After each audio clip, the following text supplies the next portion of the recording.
pagi anak-anak. Apa kabar kalian hari ini? Alhamdulillah ya, kita semua masih diberikan kesehatan. Nah, untuk kalian yang di bawah kursinya masih ada sampah, tolong dibersihkan. Nanti setelah pelajaran ini selesai, buang di tempat sampah ya. Untuk ketua kelas, tolong pimpin doa. Baik ya, Ibu akan mengabsen dulu. Siapa yang tidak hadir hari ini? Alhamdulillah masuk semua. Pertahankan ya anak-anak dan jaga kesehatan terus.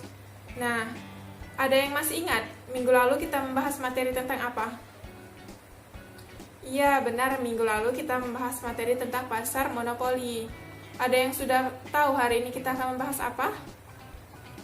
Benar, hari ini kita akan membahas materi tentang pasar persaingan monopolistik. Ada yang bercita-cita jadi pengusaha? Iya, Sri. Mau buka usaha apa? Bagus ya, Sri, mau membuka usaha rumah makan. Nah, untuk membuka usaha rumah makan ini masuknya di pasar persaingan monopolistik. Kalian mempelajari materi tentang pasar agar kalian yang mempunyai cita-cita jadi pengusaha, nanti besar kalian udah tahu ranah kalian itu akan masuk ke pasar yang mana, monopoli, oligopoli, persaingan sempurna, atau monopolistik. Adapun tujuan pembelajaran kita hari ini, yang pertama itu, kalian mampu memahami pengertian pasar persaingan monopolistik dan memahami ciri-ciri pasar persaingan monopolistik. Kemudian, kalian bisa membedakan pasar persaingan monopolistik, monopoli, oligopoli, dan pasar persaingan sempurna.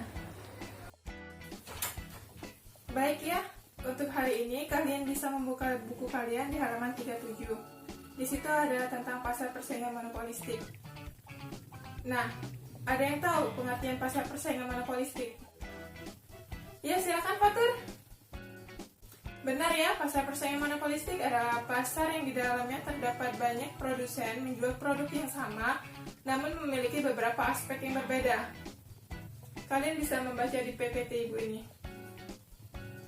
Kemudian, ciri-ciri dari pasar monopolistik. Ciri-ciri dari pasar monopolistik ini ada 5. Yang pertama itu banyaknya penjual dan pembeli. Contohnya saja seperti perusahaan sampo. Sampo itu kan banyak mereknya dan kita juga menggunakannya di kehidupan sehari-hari. Kemudian, barang yang diperdagangkan cenderung berbeda. Maksudnya di sini, barang yang diperdagangkan itu ada barang substitusi namun yang tidak sempurna, semi substitusi. Karena meskipun sama, tapi di setiap barangnya itu mempunyai ciri berbeda, baik dari kemasan, cara pelayanan, ataupun kualifikasi dari barang itu tersendiri. Yang ketiga itu, mudahnya produsen lain untuk masuk ke dalam pasar. Karena pasar persaingan monopolistik ini kan bebas, tapi produsen yang baru masuk ke dalam pasar persaingan monopolistik ini harus mempunyai barang yang unggul, barang yang bisa bersaing dengan pasar yang sudah dulu masuk ke pasar persaingan monopolistik. Karena jika dia tidak memiliki keunggulan, maka daya beli masyarakat itu akan kurang, karena di sini mengandalkan tingkat kepercayaan masyarakat terhadap produk itu. Kemudian, produsen mampu menentukan harga. Seperti yang kita ketahui bahwa ada perusahaan persaingan monopolistik ini, motor Honda dan motor Yamaha. Motor Honda ini dikenal masyarakat karena irit dengan bahan bakar. Kemudian motor Yamaha ini dikenal masyarakat karena mesinnya yang bagus dan jarang sekali rusak. Nah, dari pemikiran masyarakat ini, perusahaan itu bisa menentukan harga. Karena mau dia menentukan harga tinggi sekalipun, jika masyarakatnya sudah yakin, masyarakat akan tetap membeli produk itu. Kemudian di pasar persaingan monopolistik ini, promosi harus aktif. Karena jika promosinya tidak aktif, produk yang diperdagangkan tidak akan dikenal masyarakat. Di sini mengandalkan kepercayaan masyarakat. Baiklah, materi selanjutnya yaitu tentang perbedaan jenis-jenis pasar. Pasar persaingan sempurna, pasar persaingan monopolistik, pasar oligopoli, dan pasar monopoli. Seperti yang ada di PPT, bahwa di dalam pasar persaingan sempurna, jumlah penjualnya banyak, hambatan untuk keluar masuk pasar ini mudah, penjual menentukan harganya sulit, kemampuan untuk menghasilkan produk itu tidak ada karena produknya bersifat homogen. Contoh produknya itu hasil pertanian. Yang kedua itu pasar persaingan monopolistik. Di dalam pasar persaingan monopolistik, penjualnya itu ada beberapa. Hambatan untuk keluar masuk pasarnya itu cukup mudah. Penjual bisa menentukan harga, terus kemampuan menghasilkan produknya itu sedikit atau terdiferensiasi. Contoh produknya itu seperti produk sabun, sampo, ataupun produk yang dijual eceran lainnya. Yang ketiga itu pasar oligopoli. Pasar oligopoli ini terdapat hanya sedikit penjual, kemudian sulit untuk keluar masuk pasar ini. Dalam penentuan harganya di pasar ini agak mudah. Kemampuan membuat produk yang baru itu sama seperti pasar persaingan monopolistik, terdiferensiasi atau jarang. Contoh pasarnya di sini, misalnya semen, kan ada semen Batu Raja, terus semen Holcim, nah, dan baja.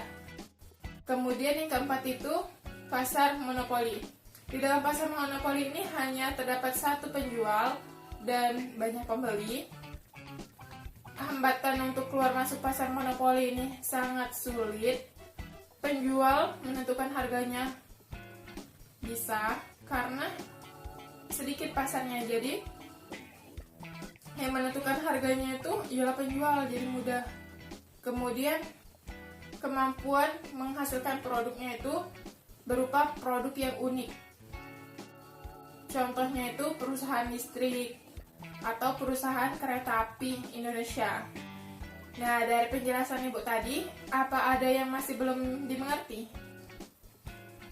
Iya, silakan Okta. Bagus ya pertanyaannya.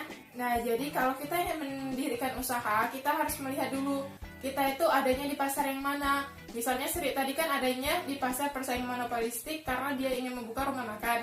Nah, misalnya Okta ingin menjual beras ataupun sayuran. Nah, berarti Okta adanya di pasar persaingan sempurna karena itu berupa hasil pertanian. Apa ada yang ingin bertanya lagi? Baiklah, Ibu rasa pelajaran hari ini sudah cukup.